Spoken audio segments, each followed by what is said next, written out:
Okay, I think we're just about there. So today we are going to take a look at the... Oh, this is interesting, isn't it? So, shift. What on earth is going on? That's better.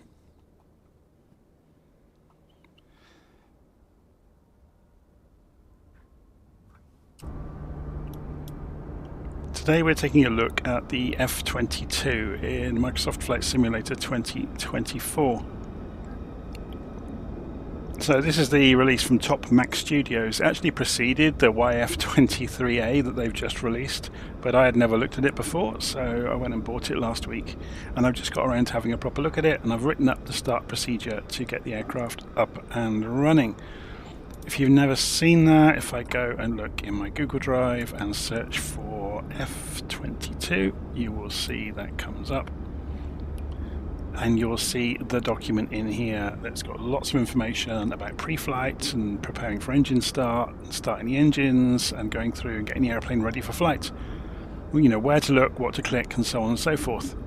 So I'll be following that to get the aircraft up and running. It's quite simplified, so it's not too difficult to get it started from cold and dark. So in common with most other airplanes in the simulator, if you start it from a parking spot, it will start in what we call cold and dark, meaning we have to go and configure the airplane. Okay, so we can look around the cockpit with the mouse. We've also got some keys we can use, which the instructions do relate to, so Shift and 6, Shift and 7, and Shift and 2. Shift and space brings us back to the middle of the cockpit. So let's go and run through what we need to do to get the airplane up and running. First things first, there's a battery switch over on the right hand side. We turn that on and that gives us immediately the PFDs, no boot up time, so you can tell it's not a tremendously realistic aircraft. Okay, so on the left panel we're going to go and advance the APU switch, and that automatically removes the ladders from the aeroplane. Notice it doesn't close the canopy though. So there is a canopy switch over here. It's obscured by the frame of the cockpit. If you go and click on that, it will bring the canopy down. It makes it nice and quiet inside the cockpit for us. Okay, so once we're in the airplane, we're obviously going to be getting ready to start the engines up. So we'll go and put the external lights to anti-collision. And then we go over to the right panel. We've already done the canopy, so we can go Shift and 2, and we can, on the left-hand display over here, we can go to menu to come up to the top level and then go engine. So we can do this from the normal cockpit view as well. So it gives us the engine stats for starting the engines up. So to do that, you need to go into the control section, and then you get for each side pump, ignition and start. So we'll do left engine first, pump, ignition and start. It takes a few seconds for the engine to come to life.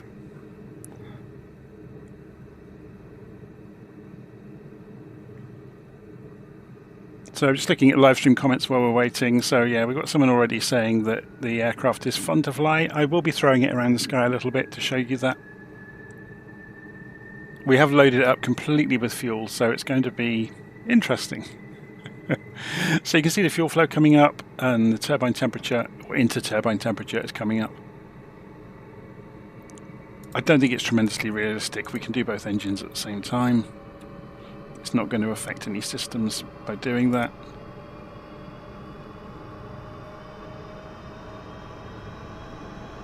So if we watch outside,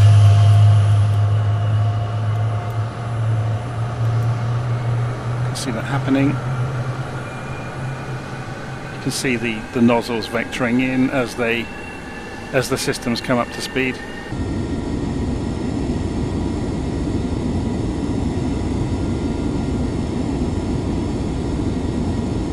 Here comes engine number 2.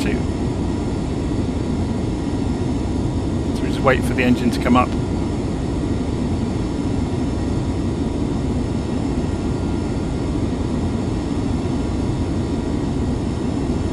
So once the engines are up and running, we can go and turn the APU back off and put the generators on.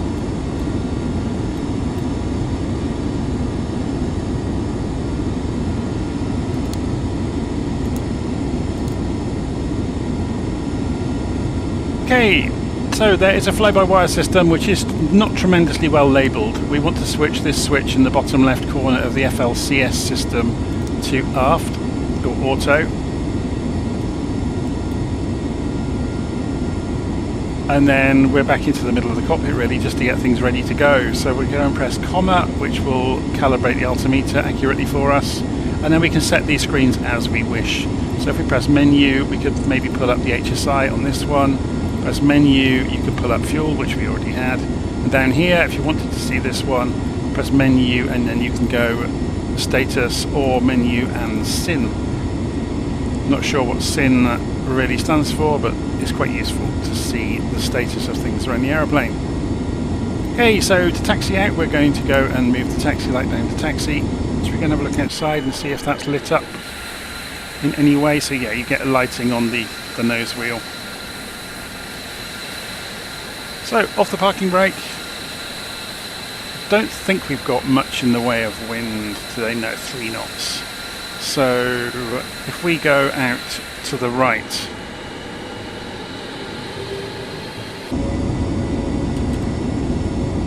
I'm just going to check the volume levels as well. Okay, it's really loud in the cockpit, isn't it? So let's turn that down a bit for you.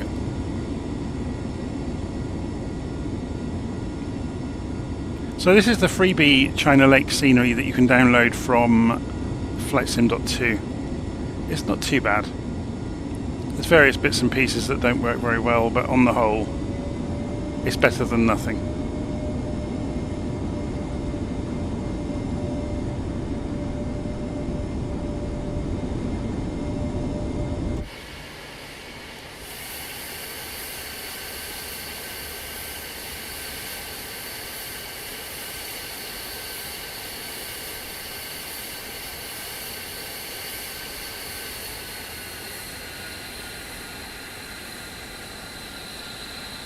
Lots of F-18s and F-35s parked around the place. There's a couple of F-117s hidden around the other side as well. We're not going to need a tremendous amount of runway with this aeroplane. You can see I'm just playing with the controls along the way.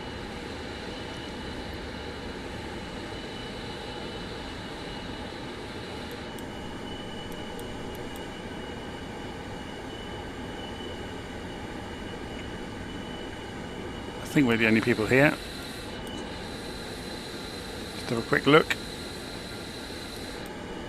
We're not going to be playing with air traffic control today, so we'll just have a play with throwing the aeroplane around the sky, see how it goes.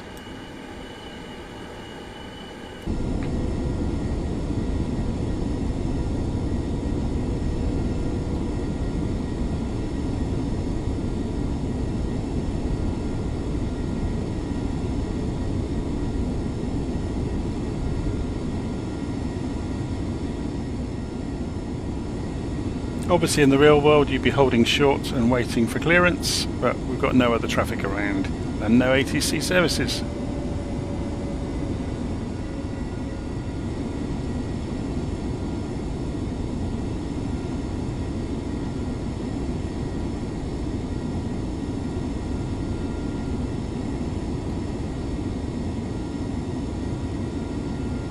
Okay, so put both lights on. Let's see what the landing lights look like from the front.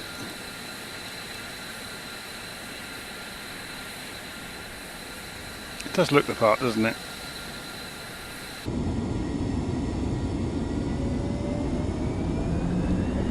So take it up to 100% military power. You can see the speed building down here.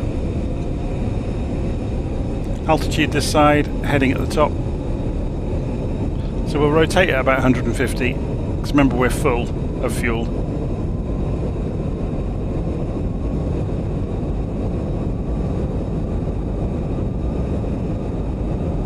And we're airborne.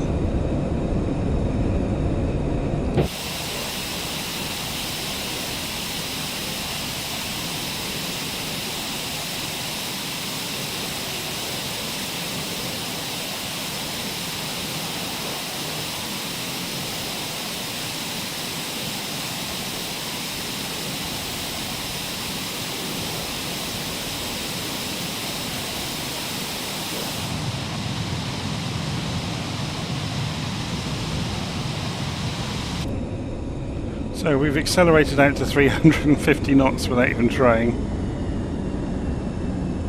So, but to begin with, let's go and do just a slow circuit around the airfield. So we climbed out at about 140 degrees.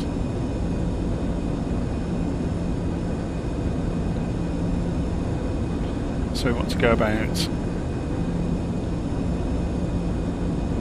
320, don't we, for the reciprocal.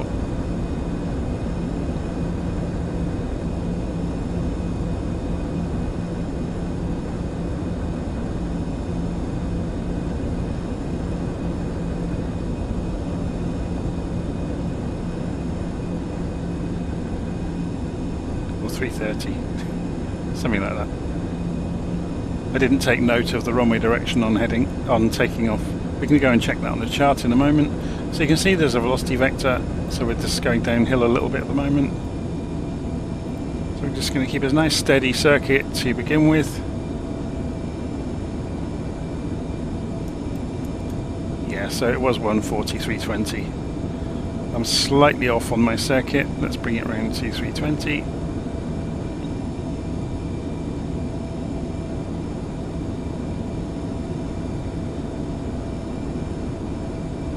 So, just looking at live stream comments, yeah, it's not as nice looking as the YF-23, is it? I gave my opinion on that when I looked at the YF-23 the other day. It's always, in my mind, it's always been the better aircraft.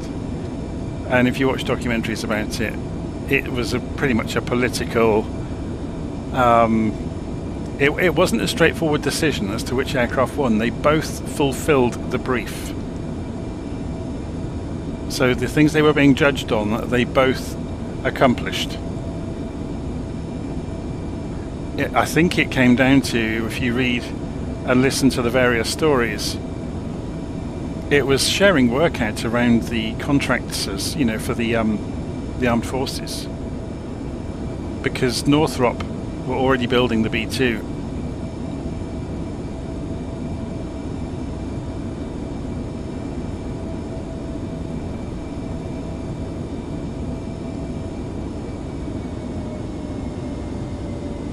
Okay, let's just bring it in for a quick approach, dropping the speed off as we go.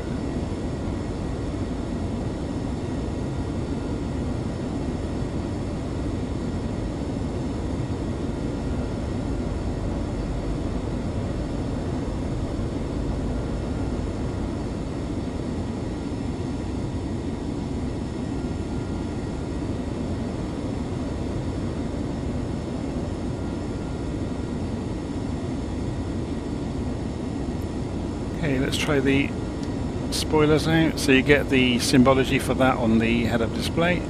They're not having a huge amount of effect on the speed though.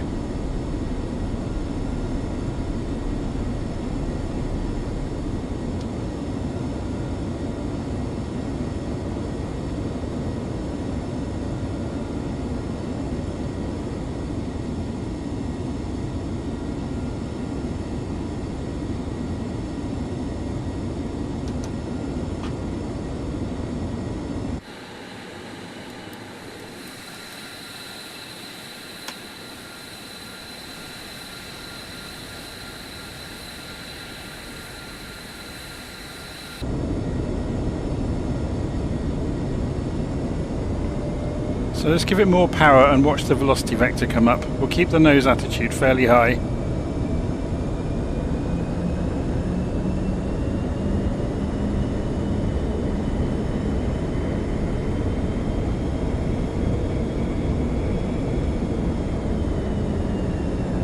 So you can pretty much control descent rate just on the throttles.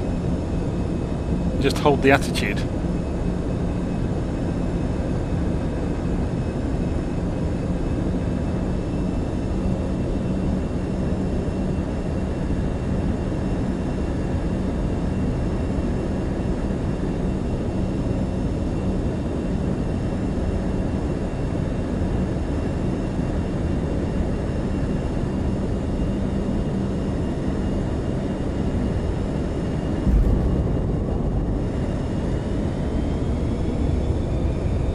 go full reheat this time then. Lower along the runway, gear up. Look at the speed building. 300 knots. 350 knots.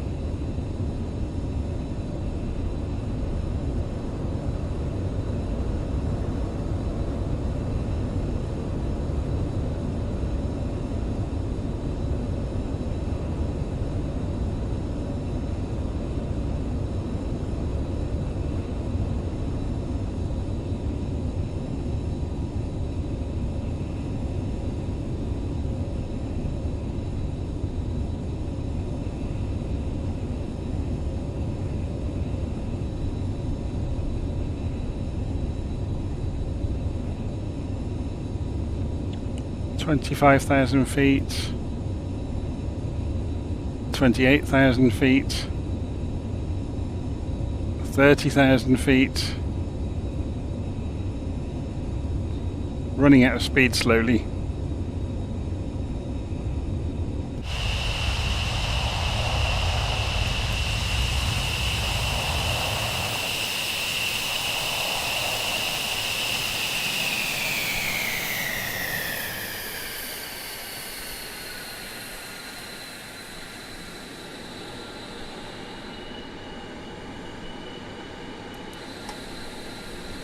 So we're falling straight down basically.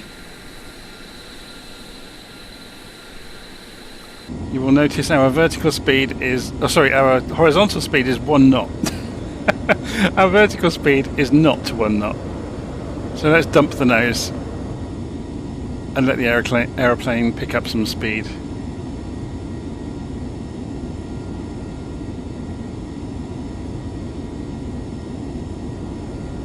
$270, $280, $290, $300.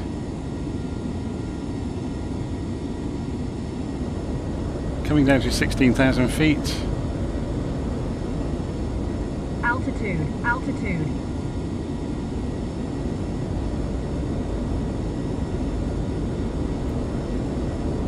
Pull up, pull up.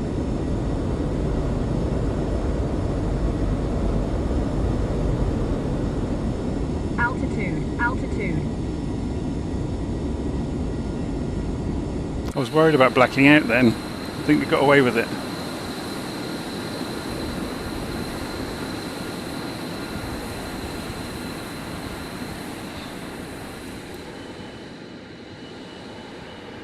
So we're actually going backwards at this point. It's not obvious.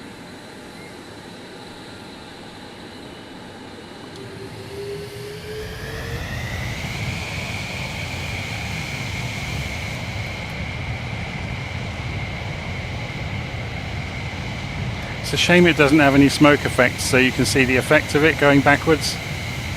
But we can see it from the cockpit. If we go for a high G turn, so we're doing 250 knots.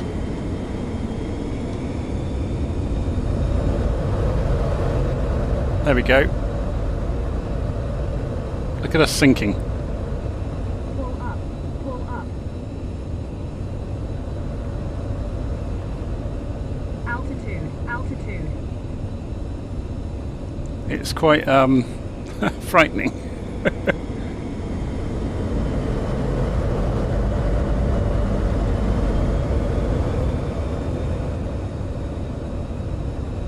Pull up, pull up. Altitude, altitude. Okay, we've got lots of fuel. Just trimming the aeroplane out a little bit. It's starting to roll. So if we go, I'll just make sure I'm not going to head into the ground. I'm going to have to look at LittleNavMap for a few seconds because I didn't get around to loading a flight plan up. So file, open flight plan, no. And we want the, where is it?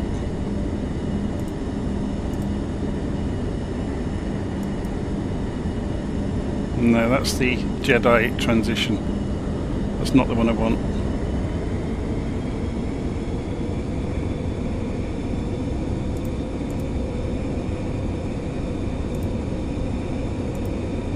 Here we go.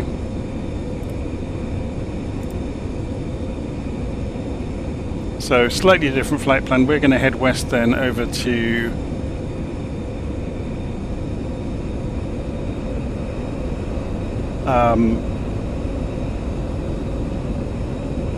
Kern Valley.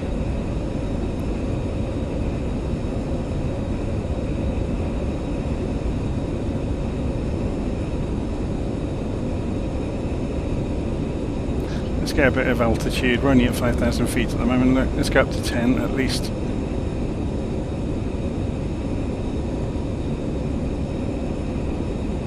Doing Mach 0.97 on military power. There comes the sound barrier.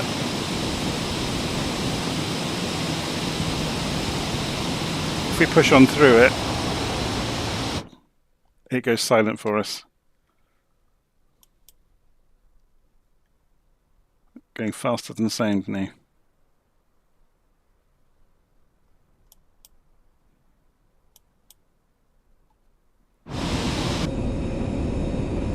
And just below again, I think, yeah, Mach, oh no, 1.02. But there's Kern Valley and Lake Isabella, is it? Or Isabella Lake? I can never remember the name. Isabella Lake.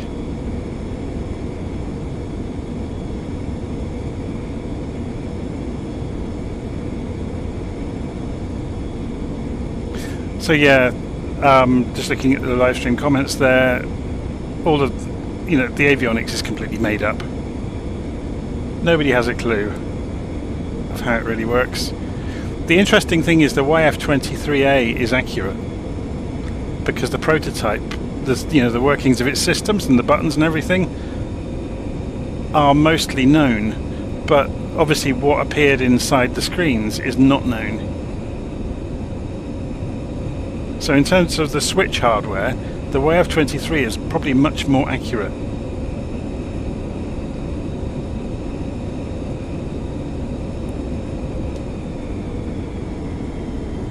So we're just coming down across the lake, and there's a dam at the far corner which kind of demarcates the beginning of our route. So we come round and we fly over the top of the dam, and then we head north 350 degrees.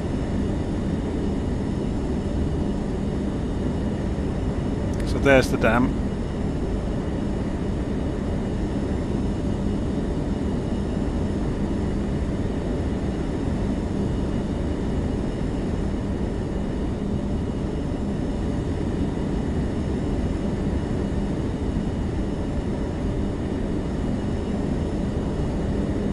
I wonder if this understands. Actually, let's circle before we start. I'm just going to go in here, copy the flight plan to the clipboard, go into planner,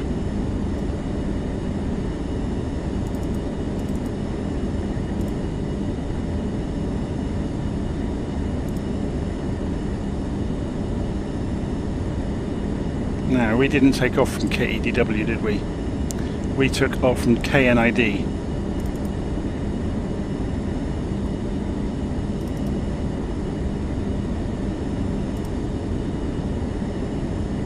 That's it. We'll turn back in a moment, don't worry. So all we're doing here is we're going to save this to the internet, save new plan, KNID to KNID. And then in here,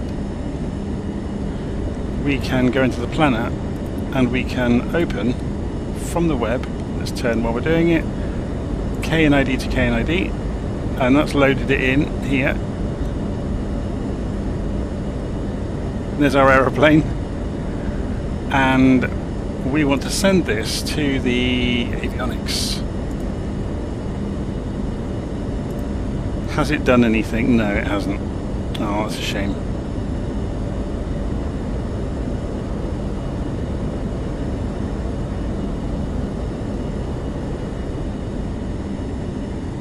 Okay, we'll head back and begin the route. Is there a water effect when flying at high speed close to the water? I guess we can find out for a few seconds for you. If we come in over the dam nice and low, we'll see it happen.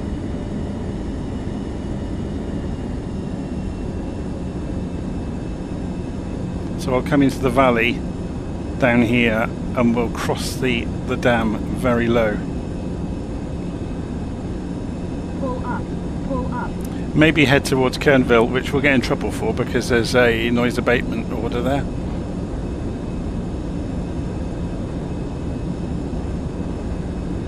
So this will only be, we'll be doing this for a few seconds at most. Pull up. Pull up. Because there's not much water and we'll eat it up at a rate of knots. Altitude. Altitude.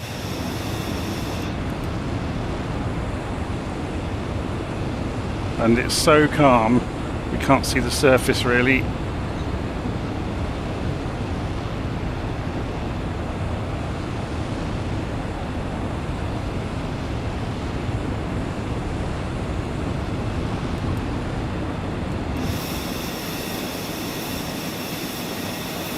No, is the answer.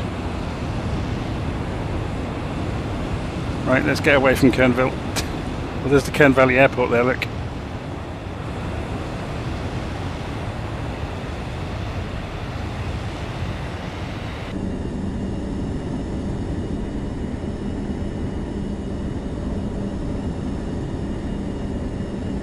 So, 350 degrees. We can drop into this valley, I think.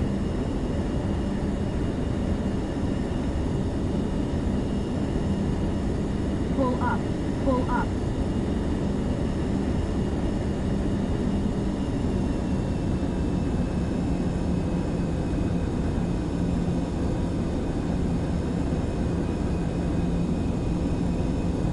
Pull up.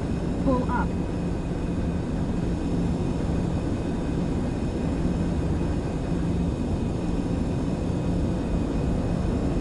Altitude. Altitude.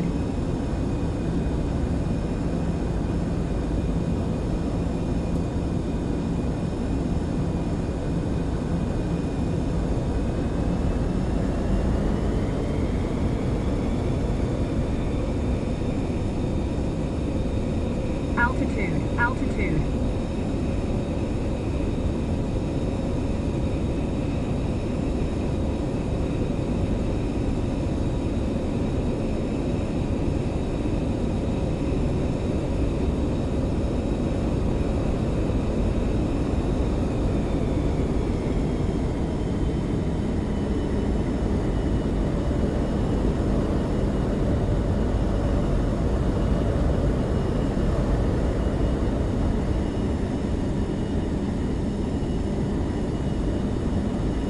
We're heading for that line of rocks along the top of that hill. I think it's called the Needles. So that's a visual reference point for the route. Altitude. Altitude. Okay, so we did a bit of weaving around and then we leave the Needles at 40 degrees heading for the valley bottom. So we hold 40 degrees across the... Altitude. Altitude. Just make sure we don't slam into the trees there. We hold 40 degrees across the landscape. Obviously we can hot dog around if we want to, around the hills and trees. We don't have to do a perfectly straight line. Altitude. Altitude.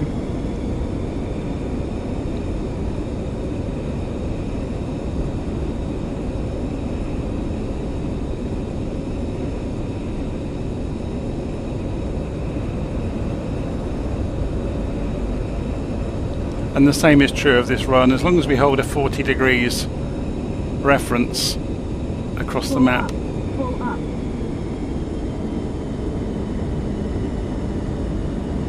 How are we doing for fuel? We've got lots.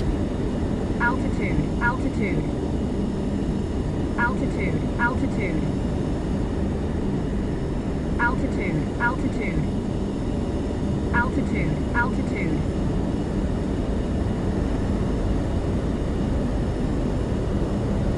Altitude. Altitude.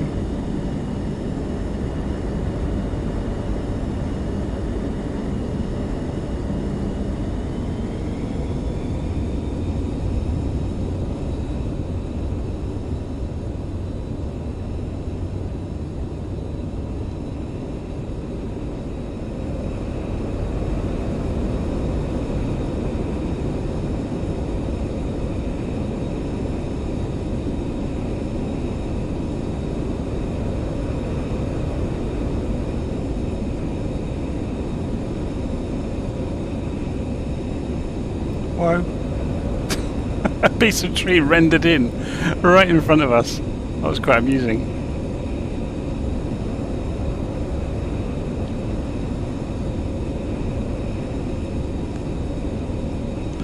Okay, so you can kind of pick your way down here. If you have a look on the map, there's a number of different ravines that you might follow. So if we pick this, I think it's this one here. Let's just have a quick double check. Oh no, we're aiming a little bit to one side of it. So let's go over. Obviously we can pop up to do the same thing.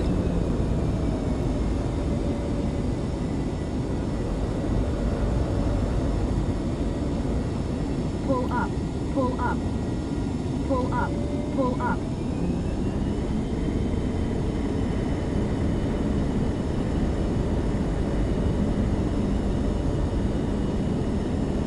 Drop into the valley floor and then turn left and follow the valley basically. There is the wreckage of an old bridge along here, which is a visual reference point in the real route, but I don't think it's modelled in the sim. It's just over here somewhere apparently. Altitude, altitude. And scare the life out of the traffic. Pull up, pull up. Pull up. So I'm not sure if we are going to be able to cause dust to kick up. When we get to a little bit flatter ground beneath us, we can try that.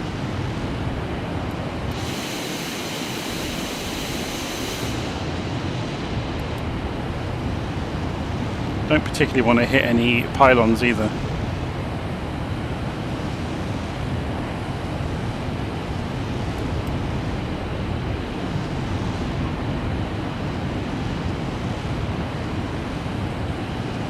Okay, I think we should be okay now to drop down to the floor.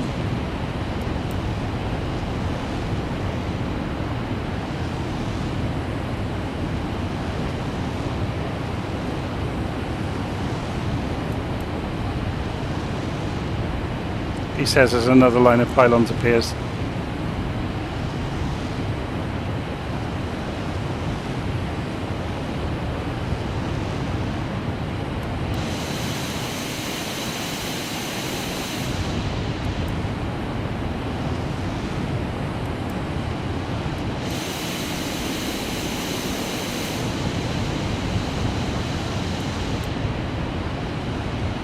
No, you would have seen it then, wouldn't you? Okay, enough fun. Let's open the engines up. Altitude, altitude. So we continue on up the valley until we reach Altitude, altitude. another dam, funnily enough, which is our turning point to cross over into the opposite side. It's still trying to roll, isn't it? So it's now warning me about airspeed being over the airframe limit probably. Mach 1.3 coming up. Altitude, altitude. Pull up, pull up.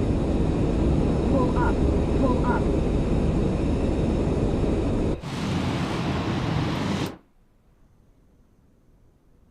Let's get over the top of the pylons before we hit them.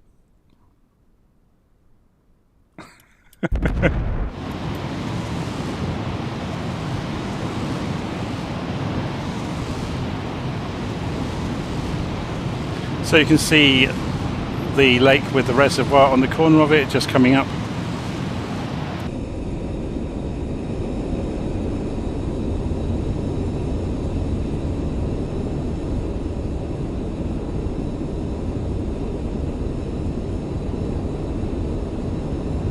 Altitude, altitude.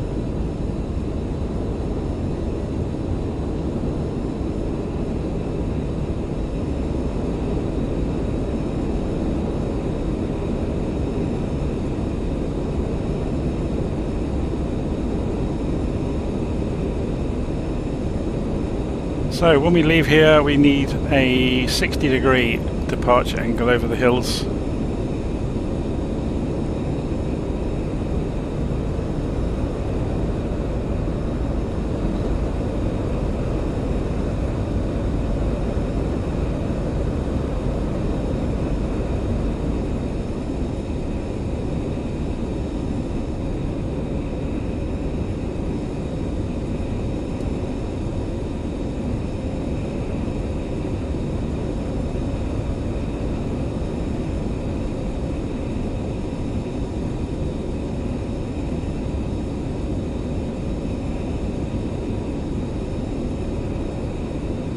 altitude, altitude. So we're just crossing over into the next valley, and then we turn back and go the same direction we came. Altitude, altitude. But we go past the Jedi transition in a few minutes, and we'll go and do Star Wars Canyon, as people call it. Altitude, altitude. And try out the F-22 through it. Altitude, altitude. Altitude, altitude. Altitude, altitude. Pull up, altitude, altitude. Altitude, altitude. Going a bit too fast to manoeuvre. Pull up, altitude, altitude. Pull up, pull up.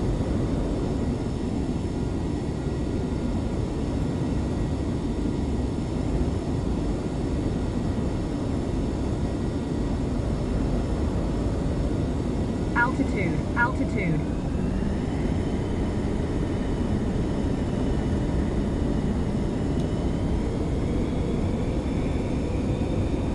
Pull up, altitude, altitude.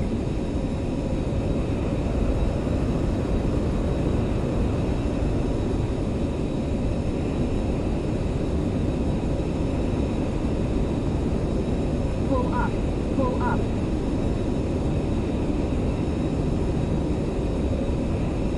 Pull up, pull up. I think we go for the far left corner.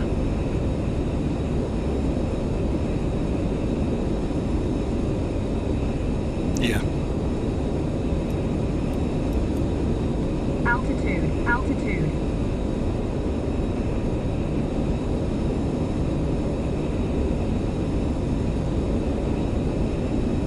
So we're back up at Mach 1 again.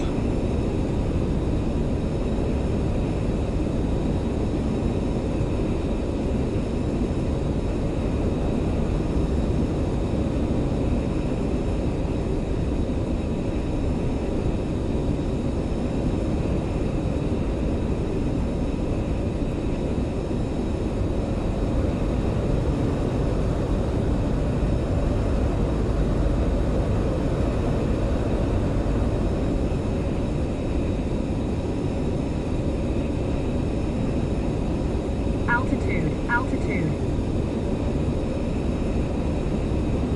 And follow this down. Pull up. Altitude, altitude. Pull up, altitude, altitude. Altitude, altitude. Altitude, altitude. Pull up.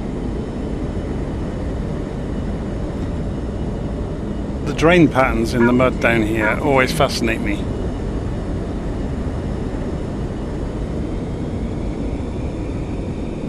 Pull up, pull up. Altitude, altitude.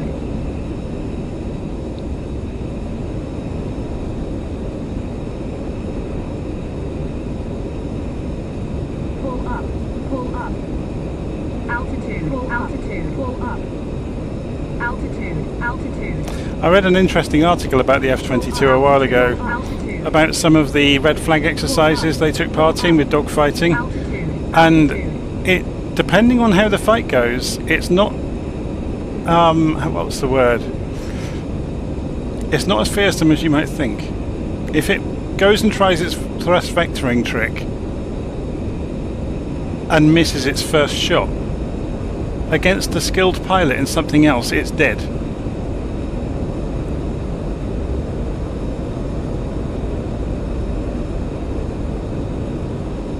Altitude, altitude. So I think we go for that far corner.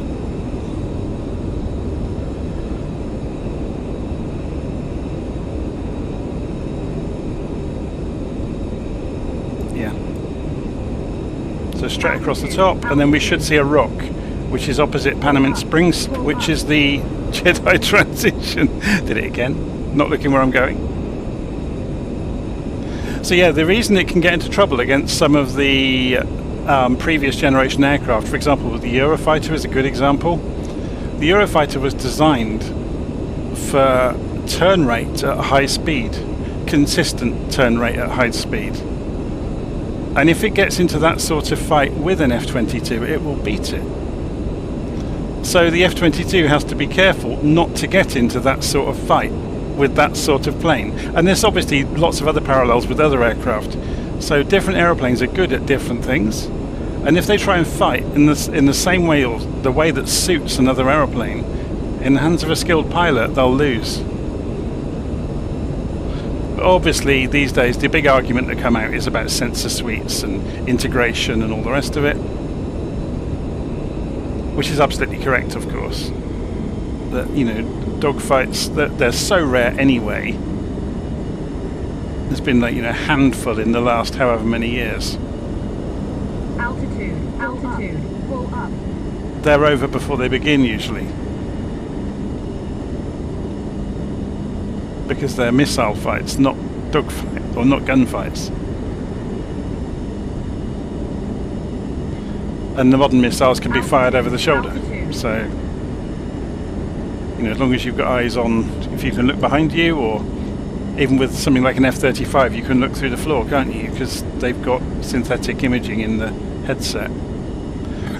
So here's the rock at Panamint Springs. And you can see to the right of it, there is the exit. So that dark ridge there is the exit of Star Wars Canyon. You can see there's the canyon right in front of us now. So if we circle it back around and get some altitude,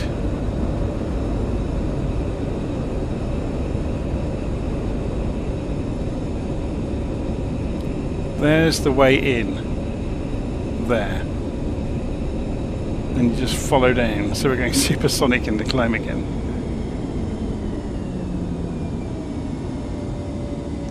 So let's drop our speed, and then we'll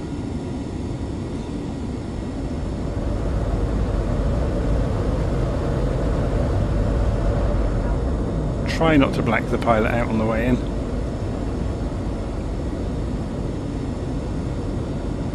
Pull up, pull up.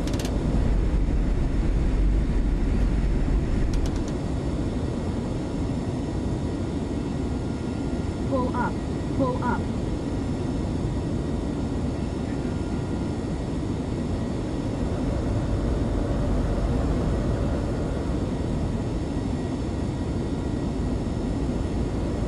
Altitude, altitude.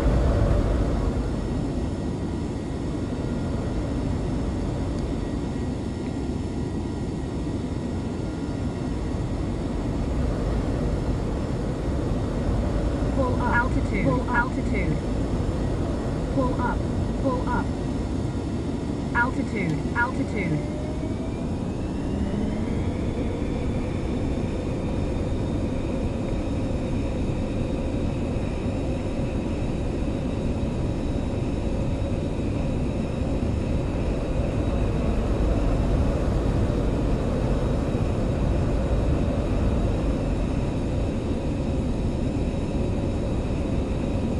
Okay, and we make our way back out. So let me just get a little bit of height. We're going back towards China Lake, which is over here.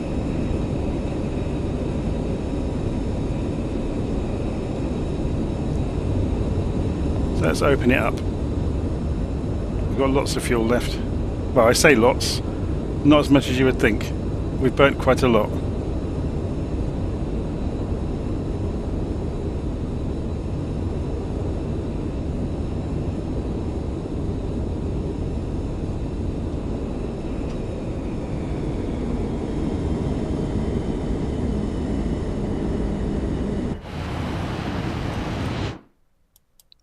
We're supersonic.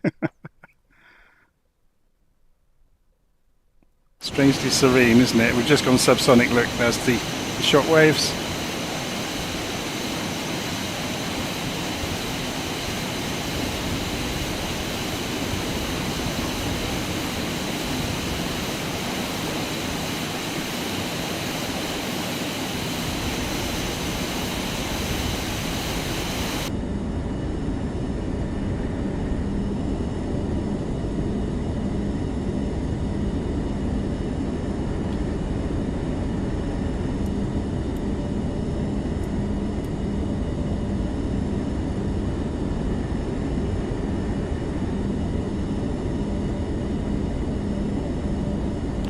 looking at there for the China Lake base.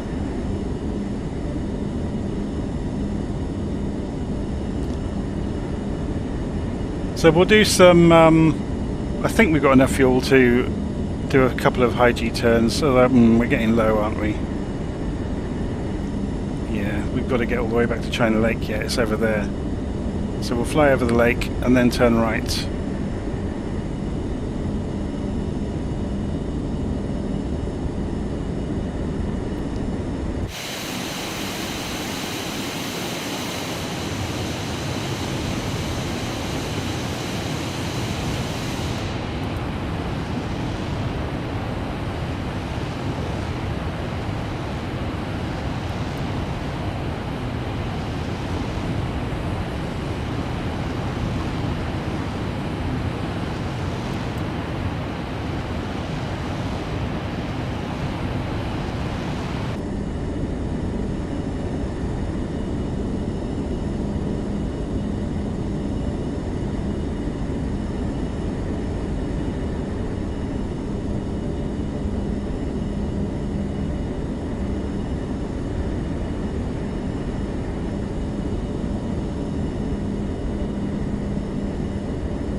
Okay, so what's the altitude of China Lake? 2,200 feet, so we want about 3,200 minimum.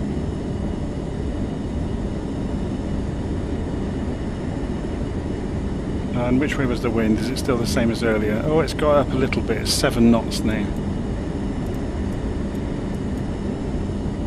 So favours runway 21. So if we fly along runway 21,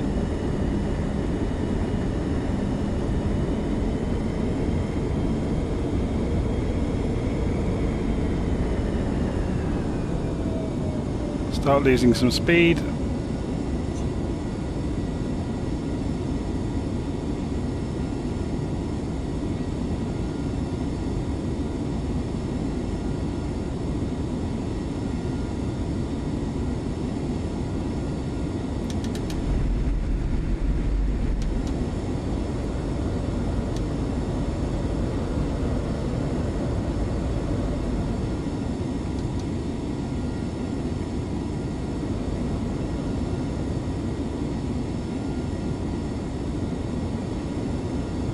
Coming down to 3,200 feet.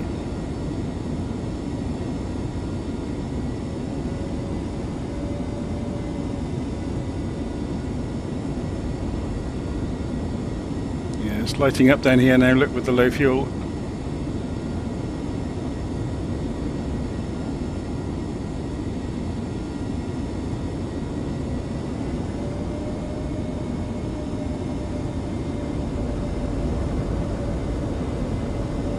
So we want 330.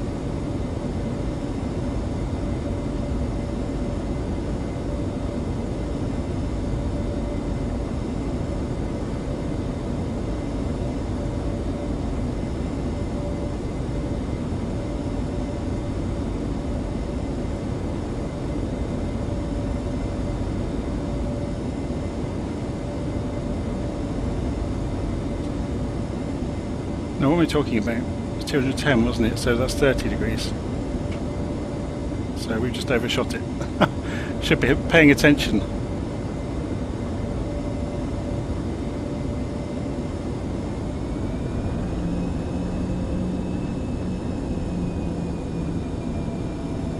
There's the runway.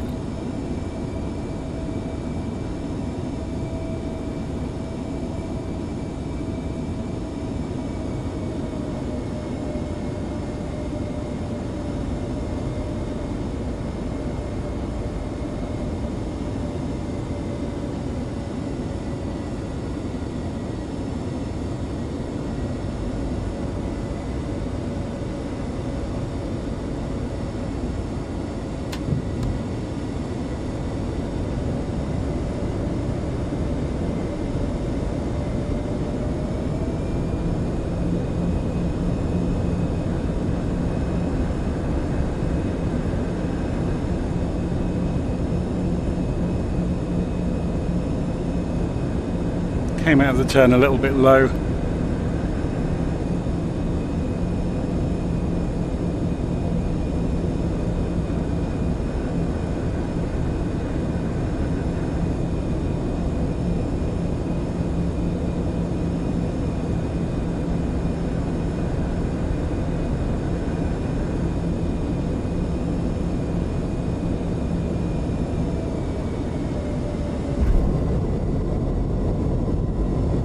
Whoa, bumping the wrong way. I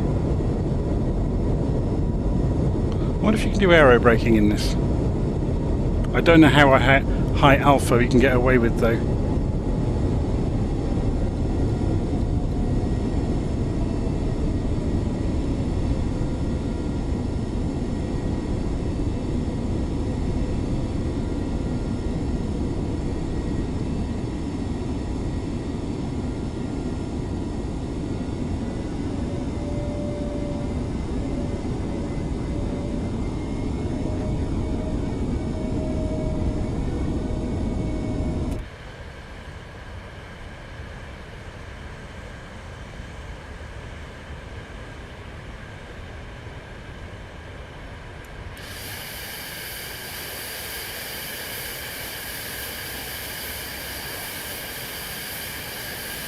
Yeah, it's not as pretty as the F-23, is it?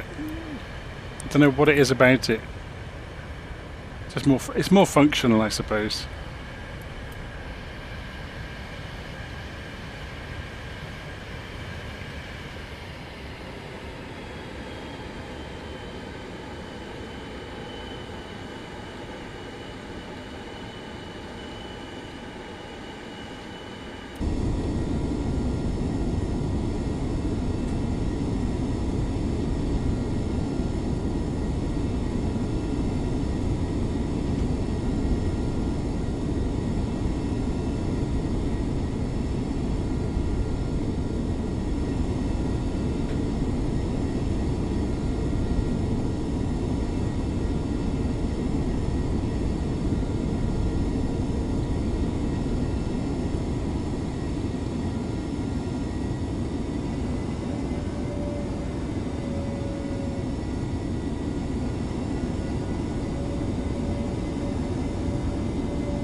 Go and park around the back where the F-117s are.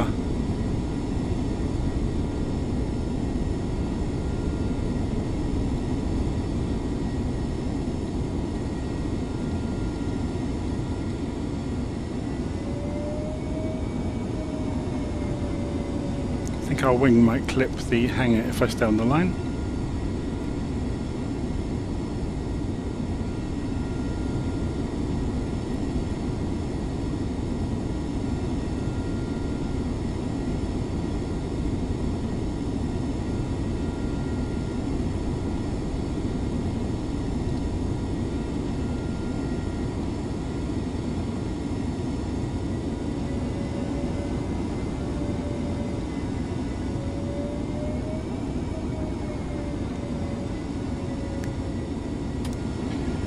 Okay, I have no idea how you turn the engines off in this thing, so I'm presuming we can just go into control.